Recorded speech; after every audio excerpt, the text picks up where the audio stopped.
ನಾನು doctor JS Chandrashekhar, medical director, senior physician, Adarsh hospital, Udupi.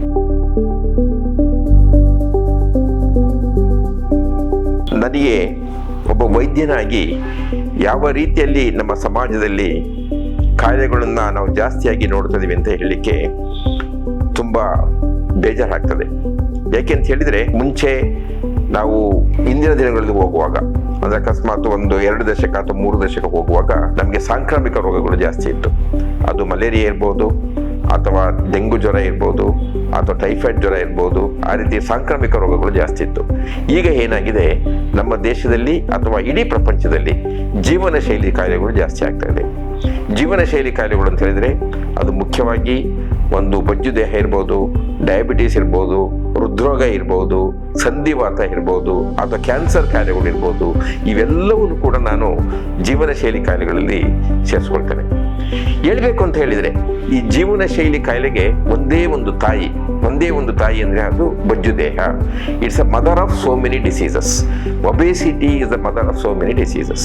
So ಹಾಗಾಗಿ ನಾನು ಇವತ್ತು ಹೇಳ್ಬೇಕು ಅಂದರೆ, ನಮ್ಮ ಜನಸಂಖ್ಯೆಯಲ್ಲಿ, ನಮ್ಮ ಇಂಡಿಯಾ ಜನಸಂಖ್ಯೆಯಲ್ಲಿ 30-35% ಜನ ಅಡಲ್ಟ್ ಪಾಪ್ಯುಲೇಷನ್. ಅಂದರೆ ಅಡಲ್ಟ್ ಪಾಪ್ಯುಲೇಷನ್ ಅಂತ ಹೇಳಿದರೆ 20 ವರ್ಷಕ್ಕಿಂತ ಮೇಲ್ಪಟ್ಟವರಲ್ಲಿ ಸುಮಾರು 30-35% ನಾವು ಆದರ್ಶ ದೇಹ ತೂಕಕ್ಕಿಂತ ಜಾಸ್ತಿ ಇದ್ದೀವಿ. ಆದರ್ಶ ದೇಹ ತೂಕಕ್ಕಿಂತ ಜಾಸ್ತಿ ಅಂತ ಹೇಳಿದರೆ ನಮಗೆ ಬೊಜ್ಜು ದೇಹ ಇದೆ. ಎಲ್ಲ ಸ್ವಲ್ಪ ಬೊಜ್ಜು ದೇಹ ಇರ್ಬೋದು, ಅಥವಾ ಅತೀವ ಬೊಜ್ಜು ದೇಹ ಇರ್ಬೋದು.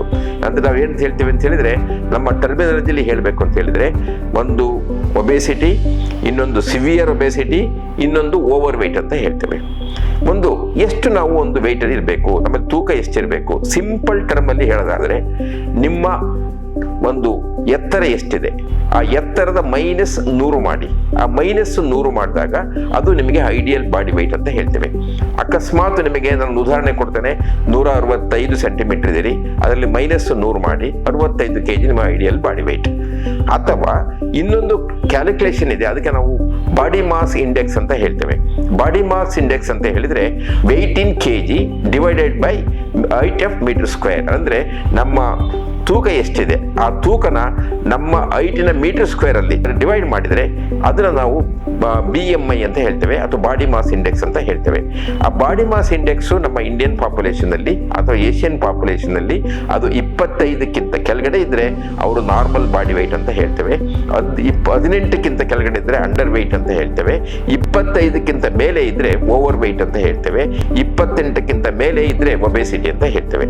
ಅಥವಾ 30ಕ್ಕಿಂತ ಜಾಸ್ತಿ ಇದ್ದರೆ ತುಂಬ ಮಾರ್ಬಿಡ್ ಒಬೇಸಿಟಿ, ತುಂಬ ಒಬೇಸಿಟಿ ಇದೆ ಅಂತ ಹೇಳ್ತೇವೆ. ಈ ಒಬೇಸಿಟಿ ಅಂದರೆ ಮುಖ್ಯವಾದ ಕಾರಣ ಅಂತ ಹೇಳಿದರೆ, ನಮಗೆ ಒಂದು ಅನಿಯಮಿತ ಆಹಾರ. ನಾವೊಂದು ನಮ್ಮ ಆಹಾರದಲ್ಲಿ ನಿಯತ್ತನ್ನು ಇಟ್ಕೊಂಡಿಲ್ಲ. ಯಾವ ರೀತಿ ಬೇಕೋ ಆ ರೀತಿ ಆಹಾರಗಳನ್ನ ನಾವು ಸೇವಿಸ್ತಾ ಇದ್ದೇವೆ. ಅದಕ್ಕೊಂದು ಟೈಮ್ ಇಲ್ಲ, ಲಿಮಿಟ್ ಇಲ್ಲ. ಎಲ್ಲ ನಾವು ಏನು ಹೇಳ್ತೇವೆ, fast foods, we are all encouraging the fast foods. ಅದು ನಮ್ಮ ಚಿಕ್ಕ ಪ್ರಾಯದಲ್ಲಿ ಅದು ಶುರುವಾಗ್ತದೆ. ನಮ್ಮ ಮಕ್ಕಳಿಗೂ ಕೂಡ ನಾವು ಏನು ಮಾಡ್ತೇವೆ ಅಂತ ಹೇಳಿದರೆ, ನಮಗೆ ಗಲಾಟೆ ಮಾಡೋದಂಗಿಲ್ಲ ಚಿಕ್ಕ ಮಕ್ಕಳು ಅಂತ ಹೇಳ್ಬಿಟ್ಟು TV ಮುಂದೆ ಕೂರಿಸ್ಬಿಟ್ಟು ಅವರಿಗೆ ನಾವು ಪಿಜ್ಜಾ ಮತ್ತು ಒಂದು ಏನು ಹೇಳ್ತೇವೆ, ಒಂದು ಕೂಲ್ ಡ್ರಿಂಕ್ಸ್ ಕೊಟ್ಬಿಡ್ತೇವೆ. ಅವು ಕುಡ್ಕೊಂಡು ಅದು ಅಭ್ಯಾಸ ಆಗ್ತಾ ಇದೆ. ಹಾಗಾಗಿ ಆ ಇಂಡಿಯನ್ ಪಾಪ್ಯುಲೇಷನ್, ನಾವು ಈ ಓವರ್ ವೆಯ್ಟ್ ಕಾರಣಕ್ಕೆ ನಾವು ಕೂಡ ಒಂದಾಗಿದ್ದೇವೆ. ನಮ್ಮ ಸಮಾಜನೂ ಕೂಡ ಅದಕ್ಕೆ ಸೇರ್ಕೊಂಡಿದೆ. ಈ ಓವರ್ ವೆಯ್ಟಿಂದ ಏನು ತೊಂದರೆ ಆಗ್ತದೆ? ಮುಖ್ಯವಾಗಿ ಬೇಕಾಗಿರೋದು ಒಂದು ಜೀವನ ಶೈಲಿ ಕಾಯಿಲೆಗಳು. ಡಯಾಬಿಟೀಸ್ ಸಾಮಾನ್ಯವಾಗಿ ಓವರ್ ವೆಯ್ಟ್ ಇದ್ದಾಗ ಡಯಾಬಿಟಿಸ್ ಬರೋ ಚಾನ್ಸಸ್ ಜಾಸ್ತಿ ಇರ್ತದೆ. ಬ್ಲಡ್ ಪ್ರೆಷರ್ ಬರೋ ಚಾನ್ಸಸ್ ಜಾಸ್ತಿ ಇರ್ತದೆ. ಹೃದ್ರೋಗ, ಹಾರ್ಟ್ ಅಟ್ಯಾಕ್ ಆಗೋ ಚಾನ್ಸಸ್ ಜಾಸ್ತಿ ಇರ್ತದೆ. ಬರೀ ಅಷ್ಟೇ ಅಲ್ಲ, ಲಂಗ್ಸಲ್ಲಿ ಅಂದರೆ ಓವರ್ ವೆಯ್ಟ್ ಇರೋದ್ರಿಂದ OSA ಅಂತ ಹೇಳ್ತೇವೆ, ಅಬ್ಸ್ಟ್ರಕ್ಟಿವ್ ಸ್ಲೀಪ್ ಅಪ್ನೇ ಆಗೋ ಚಾನ್ಸಸ್ ಇರ್ತದೆ. ಅಥವಾ ಆಸ್ಟಿಯೋ ಆರ್ಥರೈಟಿಸ್, ಜಾಯಿಂಟ್ ಪೇನ್ ಆಗೋ ಚಾನ್ಸಸ್ ಇರ್ತದೆ. ಅಥವಾ ಪಿತ್ತಕೋಶದಲ್ಲಿ ಕಲ್ಲು ಆಗೋ ಚಾನ್ಸಸ್ ಇರ್ತದೆ. ಅಥವಾ ನರಗಳು ತೊಂದರೆಗಳು ಆಗ್ಬೋದು, ಅಂದರೆ ಸ್ವಲ್ಪ ಏಜಿಂಗು ಕೂಡ ಬೇಗ ಆಗ್ತದೆ. ಈ ಓವರ್ ವೆಯ್ಟಿಂದ ಈವನ್ ಕ್ಯಾನ್ಸರ್ ಕೂಡ ಆಗೋ ಚಾನ್ಸಸ್ ಇರ್ತದೆ. ಸೊ ಹಾಗಾಗಿ ಈ over weight is a mother of so many diseases.